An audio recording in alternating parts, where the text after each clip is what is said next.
Hello all, welcome back to my channel. It's me, Mikey, and this is a regrim. First off, I start off by spraying alcohol around the edges of the system just to make sure that I get the best stick with the tape. So next thing I'm going to do, I'm going to pop the tape on. So I start with the longest side first. That's the longest surface area where you have a straight edge, and I'll go as far as I can with it until the system shape starts curving, and you obviously cannot go any further with a straight edge. And then I cut that at an angle, but you want to overlap each piece until you end up with a continuous bit of tape around the perimeter of your system. Next I'll do the front. So if you remember from my previous videos, I leave about 1 centimeter's gap at the front of the lace front, as you can see, or will be revealed later.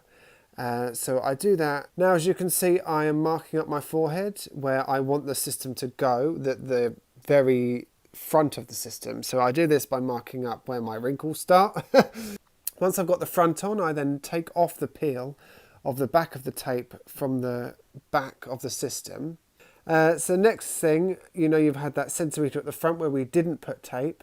This is where we glue that down. So we gather all the hair all up, and I thought I was being clever and put some clips on my t-shirt, and there's my ultra hold glue. That's my old faithful. I always use it.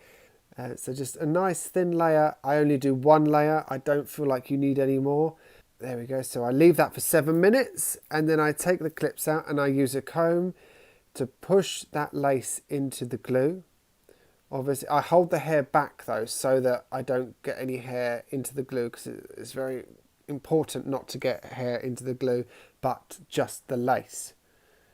And then I use the comb in all different kind of directions to get it on, and pull all the little hairs back that fly away. So this is the finished regrim. I'm really happy with it. I love this system. Thank you so much, Lavivid, for sending it to me.